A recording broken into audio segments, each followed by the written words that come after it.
you've got baggage and you start to blame these things. You start to blame the lack of success in your life on all the people before you.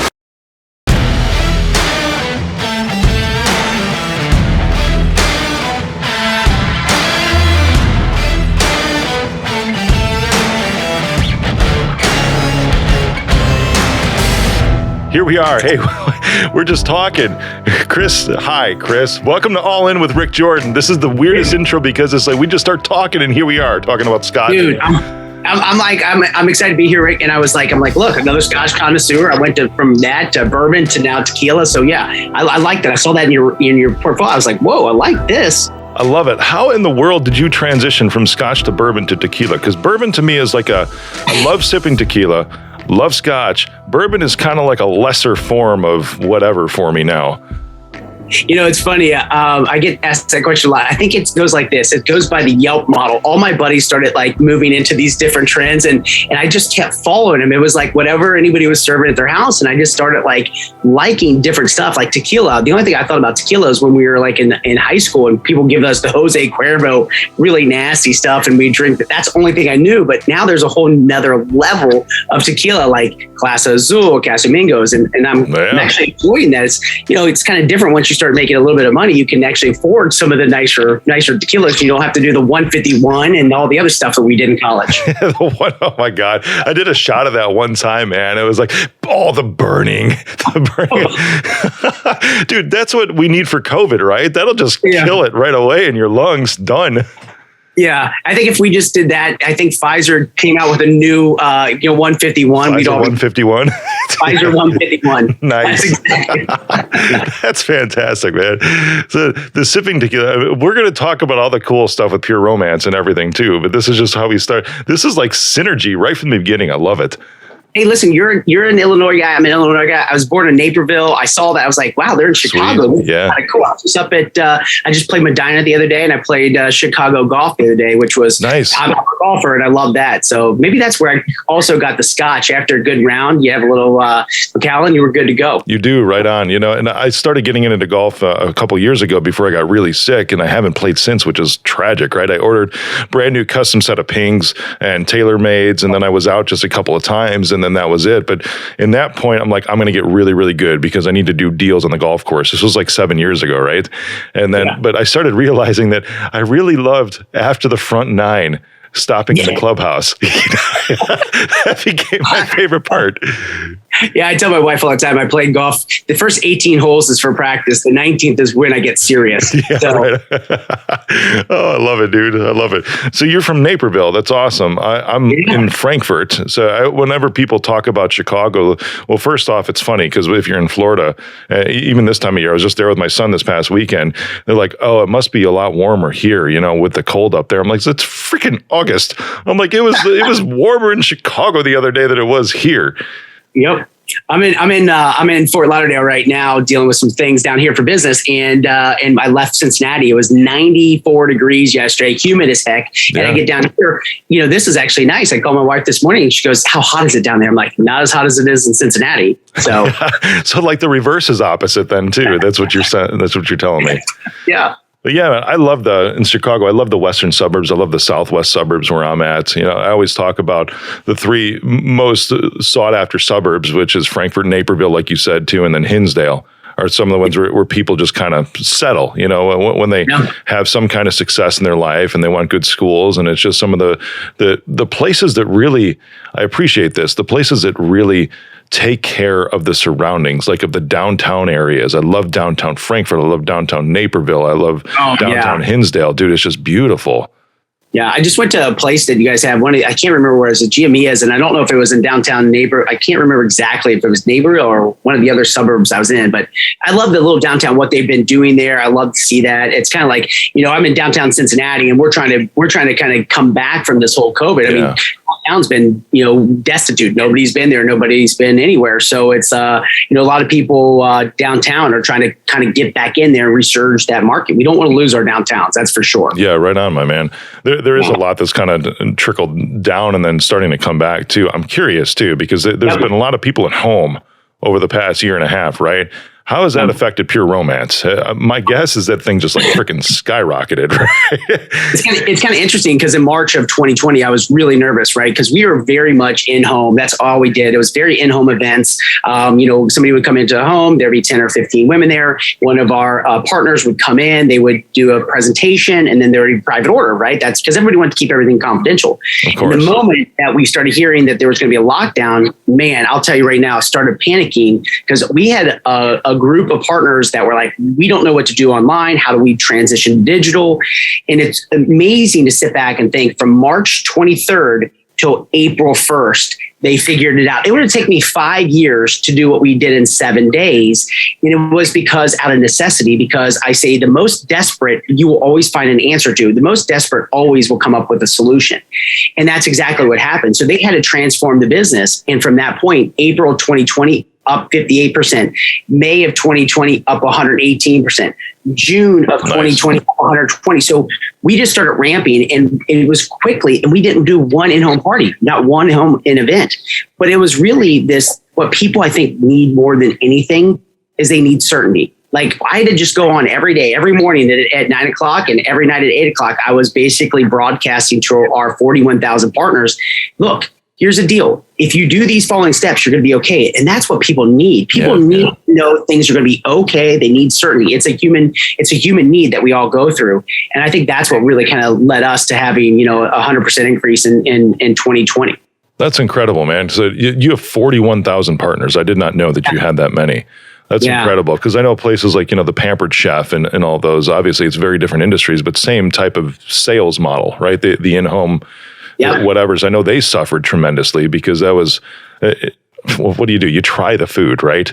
And you're not trying the things. I mean, no, I'll tell you what, a lot of people were trying to get real creative with their relationships. They're like, wait, I got to be home all this time. Like I traveled before this for 20 years for 250 days a year, right? My wife didn't even know like who I was. Think about last year. I mean, home every day, working out of the office, trying to figure out everything that was going on. I think people really kind of rekindled their relationships, figured out what works for them.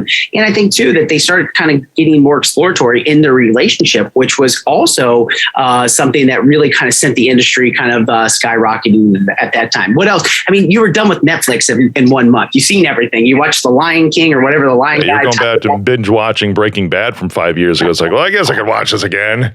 Yeah. Man, that's so crazy. So I was reading a little bit about you. My team put some stuff together for me too, but you followed in your mom's footsteps with Pure Romance, right? What does that exactly mean?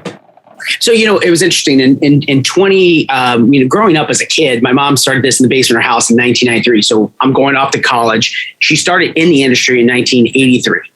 Now, to be growing up as a relationship enhancement child, like my mom working in this business that was out there, teaching women to go out there and, with their bodies, teaching them how to go out there and about the relationship.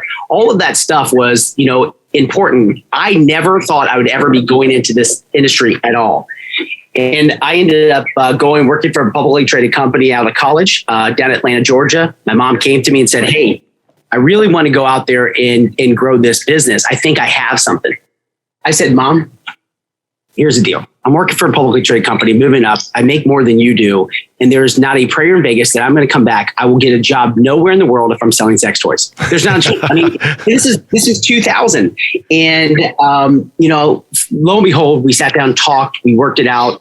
And I ended up coming back because she did have something. She had something that people didn't want to talk about, but she had a great way of taking it from a bookstore or online. Yeah. She had a great way of like taking it, making women feel comfortable about their bodies, making women feel comfortable about their relationships. And I think that was the biggest thing I looked at. She was really kind of redefining how people would look at their relationship. She saw the divorce rate creeping, right? She saw it creeping to, 20% or 60%. And she knew that these things were happening.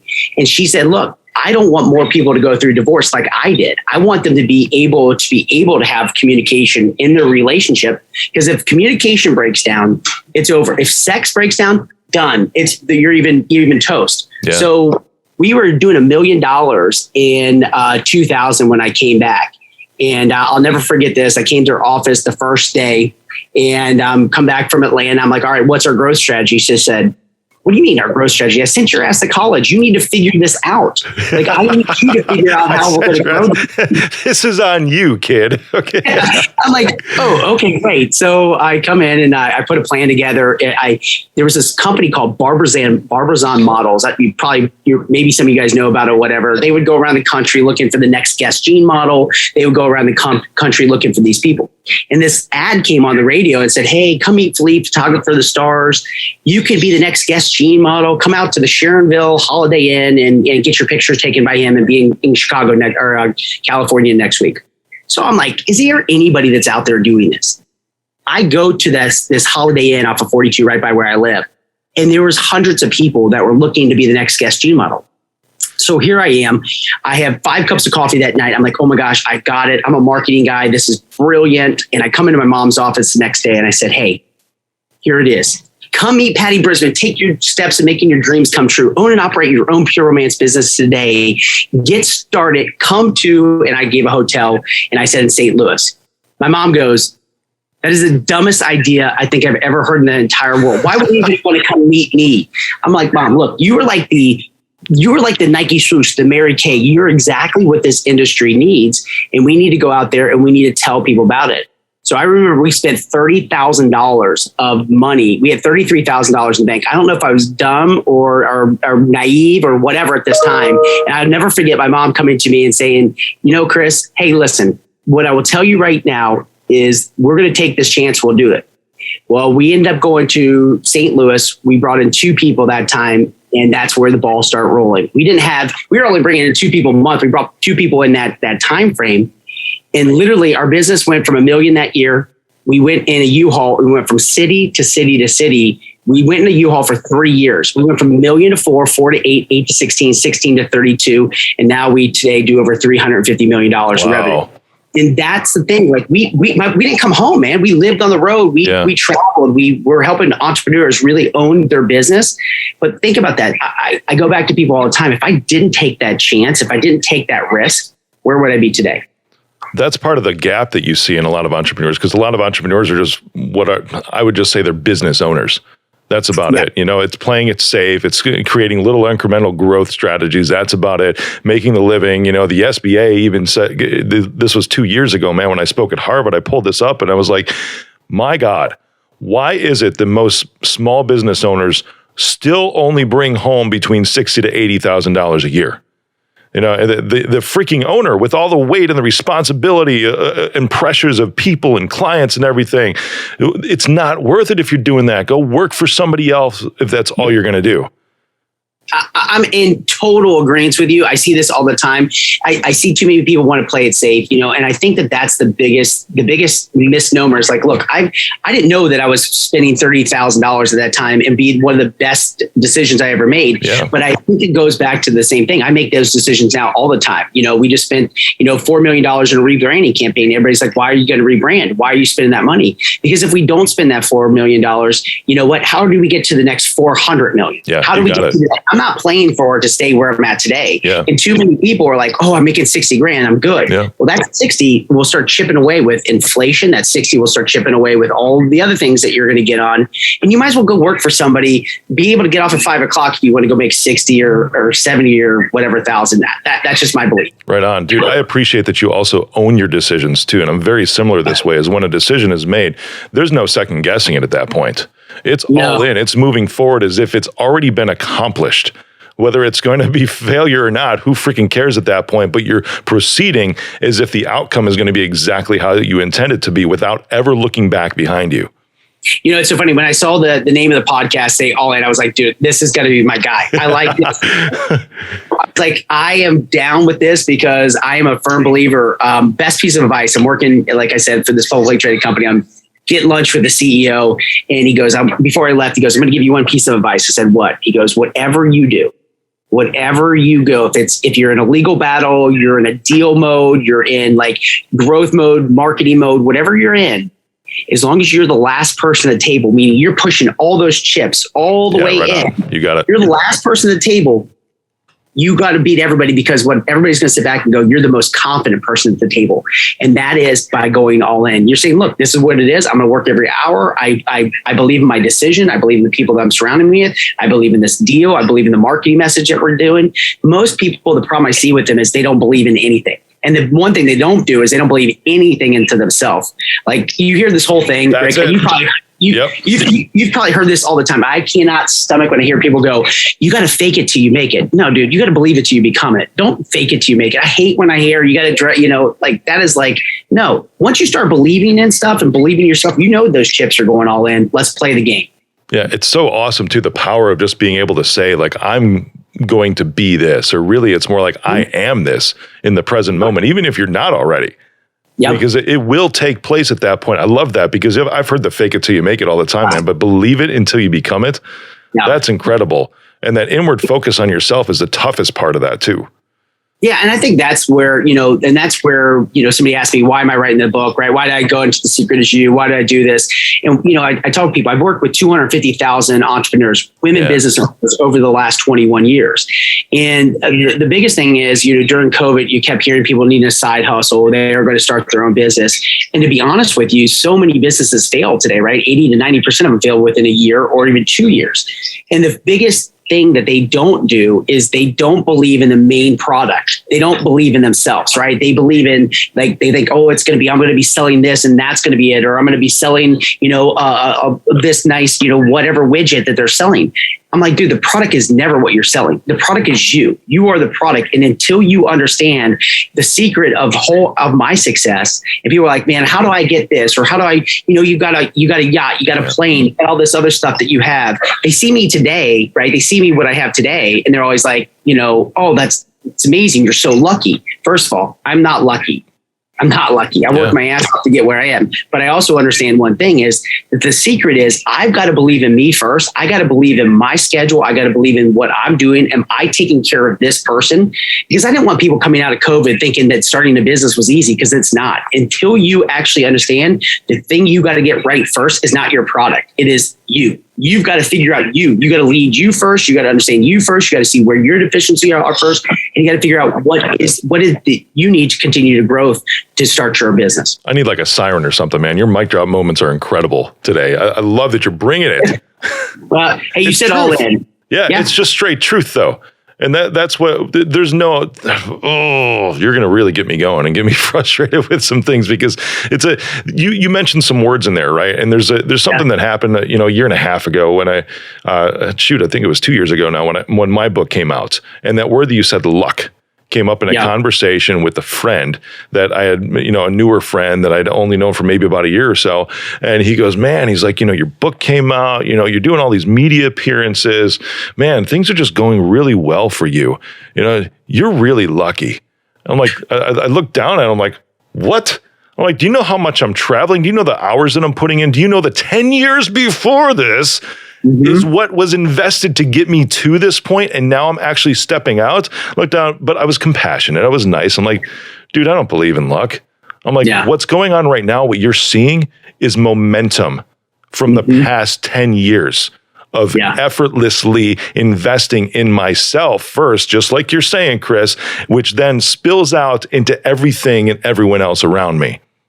Yeah, I love the word momentum, because that is absolutely 100%. There's a tipping point, dude. There is. And you know what? Look, I mean, I tell people all the time, when I first got in this, I love what you say, the 10 years you put in this. I didn't make money for my first 10 years. I tell people all the time, I was not making I made more at the publicly traded company than I did with my mom. I mean, I remember when my mom hired me, I was making $100,000 a year in Atlanta. I ended up going and working for her for $22,000. I said, this is the worst of my life, right? But I was also 25. I could make those decisions. I could do that kind of stuff then. And I'll never forget, when I did that, I was like, all right, let's go in. And for the first 10 years, I think I made less than $60,000. And then the tipping point, and then it just shot, and that's where I think a lot of people, they get frustrated in the process. And what I keep saying is the process is what gets you to what you want. Everybody is so focused on the outcome. They're focused on, I want to be a millionaire, or I want to have this, or I want to have that. Great. I love the fact you can have every vision board and every goal board that you want to have. But what you really need to understand is okay, that's the outcome. Stop thinking about that and start thinking about the next phone call, the next email, the next text message. What's going to get you to that outcome? And that's what most people don't like. They don't like the work. They want the stadium to cheering for them. They want everybody to you're the greatest. But when you're putting the work in behind, nobody's there when you're doing those late nights. Nobody's there when you're thinking about the next thing and how do you grow and grow it. You're doing that. And so that's where people give up, is because they start feeling sorry for themselves. It's incredible too when that momentum and that tipping point happens. Did you have a moment like this? Because I still have them all the time right now, to where something amazing pops and I just have to sit down in my chair, dude. And, because I got like a standing desk, and it's like just in the moment, I start to almost, even though I've been believing so much up until that point, and when it actually happens is almost when like there's a moment of disbelief. But then you start to recognize that prior to that, it's like, this is the culmination of everything I've been doing. Oh, I think absolutely. It's kind of overwhelming when it actually happens. Yeah, it's very overwhelming. And you sit back and I think I've had several different tipping points, in my career. One of the tipping points was, a couple of years ago, we did a couple acquisitions, which I never have done acquisitions. And, it was against a company that wasn't really fond of us, right? They thought we were the bad whatever company or whatever. Yeah. Everybody has these things. And I remember coming into that company that we purchased, and I said, let me tell you something. This is not their color was red. I said that we were pink, and I said, this isn't a red thing. This isn't a pink thing. This is a green thing. What I'm going to tell you is I'm going to teach you how to run a business. I'm going to teach you how to own a business. I'm going to teach you how to operate a business. I'm going to teach you how to control your inventory, make more money. And I remember them sitting down and, coming at me with guns blazing. I can't believe, you're taking us over, blah, blah, blah, blah. And I remember to them, I said, if you give me 6 months, I'll triple your business. I guarantee you that. Now, that was a pretty big statement, right? Mm-hmm. In 6 months, I quadrupled their business. Within a year, I made it 5X of what it was. And those were tipping point, because I took this challenge on where you walked in a room and everybody did not like you. I was not used to that. And I think that was I was so confident in my product. I was so confident in myself, my team, the organization that we built. And it showcased that all the hard work that we put in this, and this was in 2016, all the hard work that we put up for those 16 years paid off. And that was a huge tipping point for us to really be able to take what wasn't homegrown and make it part of our family. That's amazing, man. So I've got a curious question here. So you've got 41,000 partners, and it was awesome that throughout the course of last year, you were meeting with them. It was twice a week, right? To encourage them and keep them moving. What's separated? Because if it's anything else, like any home scenario, there's always it seems like there's this large swath of partners with Pampered Chef anyways, or something. Those are the only one I can think of. If you want to think of Tupperware or whatever, obviously it's not sex toys. It's a completely different industry. There's different barriers and everything else, but the business model is somewhat similar. And how do the top performers, what separates them from the everybody else? What's inspiring about them that other partners can say, I want that, I need that in order to get there? I think it's so funny. I get asked that question a lot. I think the first thing that separates the top from the bottom in pretty much anything is this whole that the top people really do believe that they can design their own life. The top people have this belief in themselves that look, I'm going to run through the wall. Why is there only a certain amount of CEOs? Why are there only a certain amount of C-suite people? Why are there only these people that think differently than everybody else? You design a kitchen, you design a bathroom, you design a bedroom, you design these houses. But people don't design their lives. And I get so frustrated. I think every moment, like this moment with you today, Rick, is a Pinterest moment for me, right? I'm going to think about things I hear from you. I'm going to put those on my little board. I'm going to think, right, oh my God, that's great. Momentum. I'm thinking that's great. I'm going to use that. The top people, the top performers, they design their life and then they commit to that process. They commit to the extra phone calls, the extra emails. They have a certain thing of maybe me or maybe you. I had a chip on my shoulder. I remember my high school telling me I was going to be successful. I graduated 167 out of 169. I was D for diploma. I remember they go to trade school. Nothing wrong with trade school, but I was like, I've never even changed a light bulb. What are you talking about going to trade school, right? I think that the top people have a different persona on how they attack things. I think you attack things probably differently than some of your friends do because you want more. You decided for you and your family that you're going to put those extra time in, the extra hours. And that's what really separates the people at the top from the people that are just getting by. There's something that was really sticking out on what you said too, that I'm going to unpack this a little. It's when they start to believe in themselves, like you're talking about, and when they design their life. I've said that if I can visualize myself in it, I know it's going to be, and I can believe in it too. If I can actually close my eyes and see that. I did a whole solo episode that I recorded on that the other day about how to put yourself in that place and to design things and visualize. There's things that I didn't go into, though, that can hold you back from doing that, which is what you're talking about right now, too, is you've got baggage and you start to blame these things. You start to blame the lack of success in your life on all the people before you, that it was their fault that you're in this place right now, that you've never been able to achieve or step up exponentially or create that momentum, and you start to blame everybody else. But really, this is the same thing. You got to put yourself in front of a freaking mirror. It's not your dad's fault. It's not your mom's fault. It's not where you worked before. It's not your friend's fault. It's not your kid's fault. It's not your dog's fault. It's not your fucking cat's fault. It's your fault. Once you decide to own that, you can believe in yourself and then finally start to create what you want. Yep. And so that is so true, because I think more people would rather give excuses than efforts, right? Yes. Like, people are like, oh, I'll give you this excuse. And you know what's played, I think, a huge igniter in all this is Facebook and Insta-Live. Those two places have really done a disservice to people, because everybody's now comparing their lives. It's like, well, I can't have it because this person has this, or I won't be successful because I don't have that in my life. I'm like, dude, are you kidding me? Like, my mom was making $4.25 an hour working for 4 pediatricians. She put herself out there. I mean, we had concerned citizens from Family Values picketing at my house as a kid. You know, how many times people have tried to shut us down thinking we're running brothels or all this, right? Like, how many fights I've had to get in from conservatism out in like the Southern Bible Belt area. Like, all we're trying to do is we're trying to make money, educate people, give people unbelievable products. But you know what? If we would have given an excuse of why we couldn't, we wouldn't be where we're today. You know, I'm sitting here, I laugh because I have first world problems, right? I'm sitting here on a 110 foot, yacht right now. I'm going through and dealing with stuff. I wouldn't be sitting here today if I didn't put my time in and not make excuses. Have I had a lot of failures? I've had a tremendous amount of failures. But what I will tell you is I've learned from each one of those what not to do again. Most people, they have failures and they repeat the failure. That's insanity. Yeah. Yep, expecting a different result, man. I mean, that's that cliche for sure, dude. But that plus the ownership of the failure to begin with is that. But every one of those failures is like, oh, it was this person's fault. Oh, it was that person's fault. Or it's from 15 years ago. It's how I grew up. And that's, once you let that go is when you can finally actually move forward. Yeah. And I think that's the biggest thing. Can you let it go? Like, the movie Frozen, just let it go. Yeah. Let it go, move on. Let it go. Anyways, I'm not going to sing right now. I can play. I should bring my guitar on sometime. That would be a lot of fun. That would be Yeah. I listened for that. We need to show that. Yeah. There was something posted on my Instagram feed the other day because I did, it was last year, but they were going through this founders video, for my cybersecurity company to humanize me, which is great. And I found a video from when I was 17 years old at a talent show in high school. I got a standing ovation from like 300 kids that attended. I was playing Glycerine by Bush.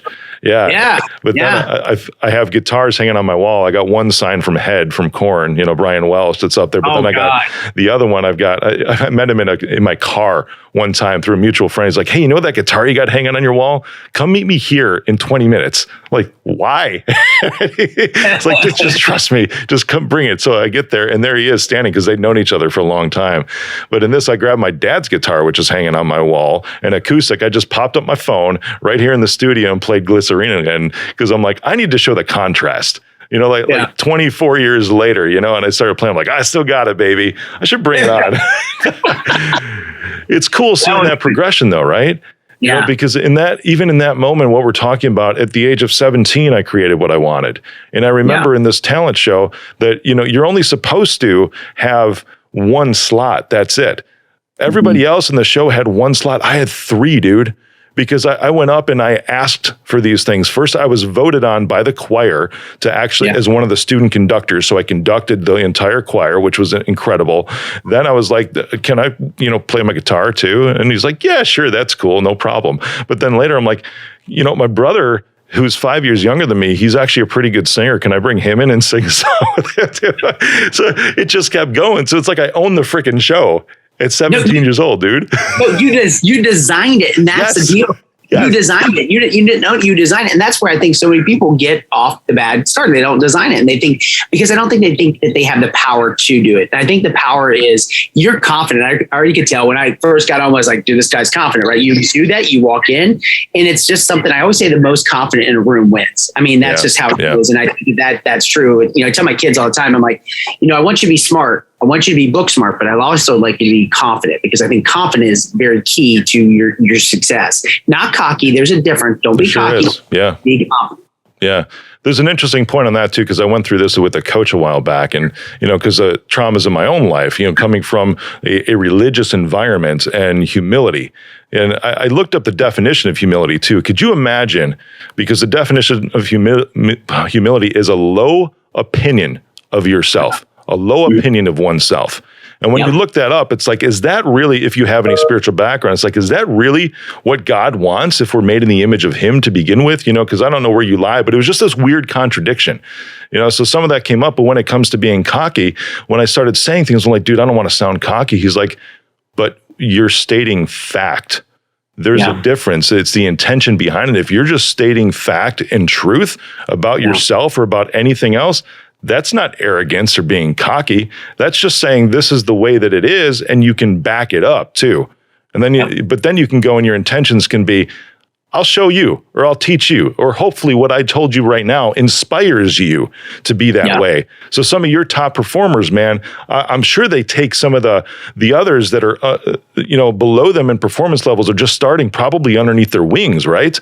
And say, this is why I'm so good. It's fact.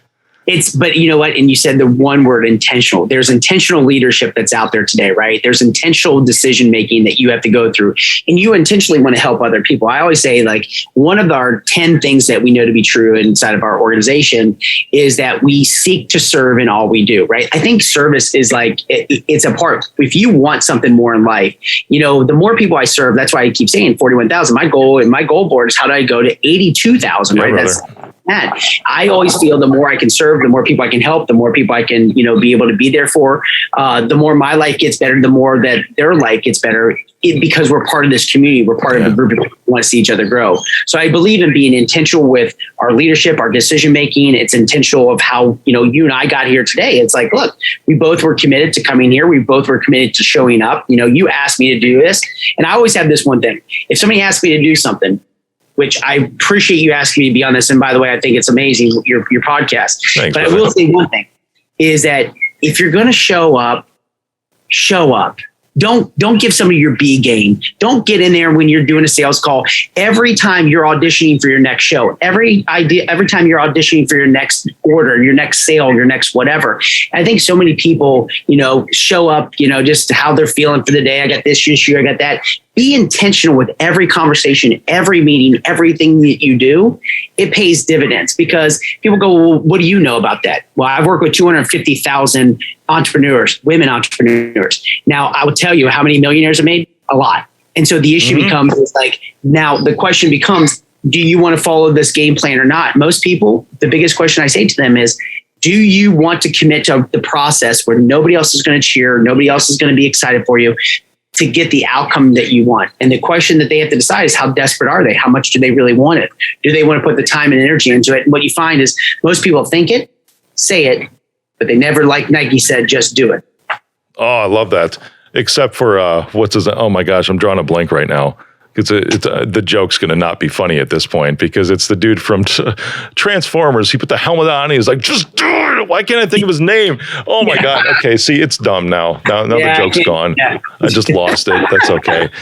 My team's leaving me dry here too, because I've got a nice screen over here where they always look up current facts and things for me, and it's just not there. So, isn't it good? You're like, Rick, I have no idea. Shia LaBeouf. There it is. Shia LaBeouf. Yeah. Oh my gosh, there we go. Megan Fox was in that movie too. That's what I remember the most. Well, of course, as you should. I mean, that's how it should be, right? I remember all her lines for some reason. I'm like, oh yeah. Yep. So it's interesting because my team was expecting to like have fun with this, and I'm like, well, I always have fun, but they were expecting this to be a little saucy, right? Because of what you do. And now we're just dropping a lot of truth bombs all over the place and just helping people's lives. That's how it's supposed to be, dude. Yeah. I love it. So I do have a question around this though, because probably one of the biggest barriers you have, I would guess, in this industry is what you've talked about a little bit and touched on is taboo.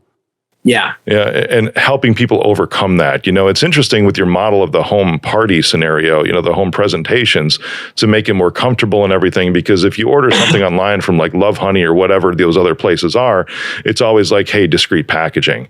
Right. Yeah. And how do you help? Because you're right, dude. If sex goes away in a relationship, it's just done. It's dead. Oh, it's over. It's done. It's killed. You know, like here's the thing. So I think the biggest thing that we do is that we create the safe environment. Like it's all women only, right? Like I get a lot of heat for that, but it is a women only that they come in and everybody goes, well, how can you be a man leading this? Listen, I have a whole board of about 80 women that really kind of steer the product development, steer all the things that we do. You know, my biggest thing is giving them a safe environment where they can come in and normalize their relationship. We lead through education. We've taken the whole like taboo and we call it like the CD bookstore look. We've taken the TNA off of all the packaging and we really focus in on the education, giving we call it the Nordstrom Sachs type of feeling. We want people to come in. We want them to understand that this is going to be a great valued product, but a high-end educational, piece. If people go out there, what we've found is most people have lost their creativity when it comes to their relationship. Hell, most people have lost their creativity when it comes to most anything in this world. They go to Pinterest to find everything. Mm-hmm. So I basically have to tell our sales force, look, you've got to be the Pinterest of somebody's love life. You've got to be the Pinterest of somebody's relationship. How do you lead with education? 91% of women don't even want to take their clothes off in front of their partner because of fear of body image issues. This is real. And this is what they discuss at the parties. How do they overcome? How do they build that confidence in each other? Or have to keep the lights off. Yeah. And so you think about it, even if and somebody goes, well, are those all people that are, no, it doesn't matter what size. It's more of a mental thing here. And so how do these women help each other to be able to overcome that? Or what do you need to tell your partner to give you more affirmations around this? So a lot of people think we lead with product, we lead with education, product secondary. And that was the difference of how our business has been able to scale. That's why we kind of stay out of all the taboo stuff. We don't use slang. We don't use four-letter words. We just stick away. It's just a different model. We really want to make it upmarket. That's a good point too, because I mean, you see these things from all these meme sites on Instagram too, and everything is the four-letter words, and everything is the, just the over sexualized, because there is a part of that can exist too, to where it's not. What I see that you're doing is a very healthy way to improve relationships and form connection between people, not even just connection in the relationship, but connection with the women back to themselves too, which is powerful, dude. And I think that's been really the big piece is in Pure Romance. If you say the one thing, our biggest thing is how do we lead to through education? How do we help, small business owners? That's my other big piece is like instill confidence in their body image, confidence in their relationship, confidence in going out there that they can go out there and lead, confidence in all these other aspects. That's really the kind of been the secret sauce of everything that we have. I love it, man. Dude, I've got lists of questions in front of me, and it's awesome because I think we've touched on a lot of them so far without even having to read them off. This has been amazing.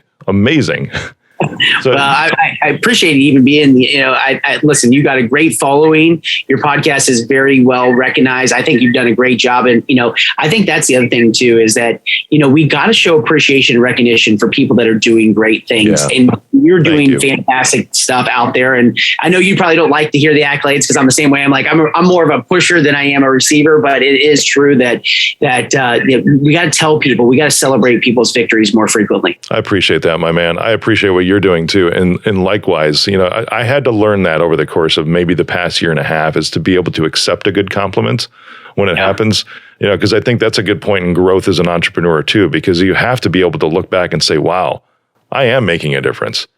and you know that because it was a struggle that I had for a while too, was actually stopping in the moment. Like I was saying, a little bit earlier, it's like sit down and just feel it for a moment, that tipping point happened, or that you accomplished something, like last year, getting 41,000 partners. Have you sat and thought about this yet? Have you said, I got 41,000 partners through a pandemic successfully last year?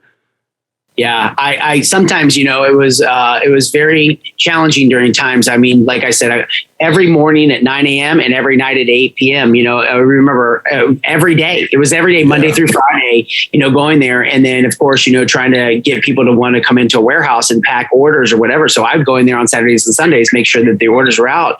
And the volumes were crazy. They were off the chart. No, I think that the biggest thing is, people ask how. I said, communication and honesty will go so far in your organization. Communication and honesty will go keeping people in the know. The number one thing people, despise about their company that they work in is they feel like they're not communicated to. They feel like there's a lack of communication. So now we've kept this. Now every week we keep this internally.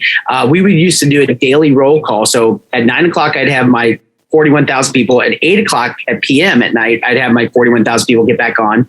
And then at 4:30, we do a stand up with all of my, 200 employees that I have. And the employees, we kept that going. Now we go Monday, Wednesday, Friday. We don't do every day. But what I found is we surveyed the employees, and what the survey came back is that I have worked at Pure Romance for over 10 years. And I have never been in this much know about all the inner workings that happen. And I'm so much more in love with my job. And they're not even in the office. Everybody's remote. And they were more in love than they ever had because they felt more in the know. They felt like they could answer questions. They felt like they knew how to kind of respond to things. I love it, man. Thank you for supporting so many people, because that's like an extended family and you've affected all their lives too, dude. And then even beyond that, all the women that you've helped become more confident and secure in their body image and in their relationships. And I'm sure you've saved marriages too along the way. Yeah. That's incredible, dude. I love it. Yeah. I love it. I love getting the emails and cards and things that are coming in for people that their relationship has went to a whole nother stratosphere, which is, great, because I think sometimes, it's kind of like, adding those date nights back in, but can you make date night every night? Can you make it a little bit fun and be more intentional with your relationship? I think is important. That's awesome, brother. Dude, where can everyone go to find you? I see your website, maybe Instagram.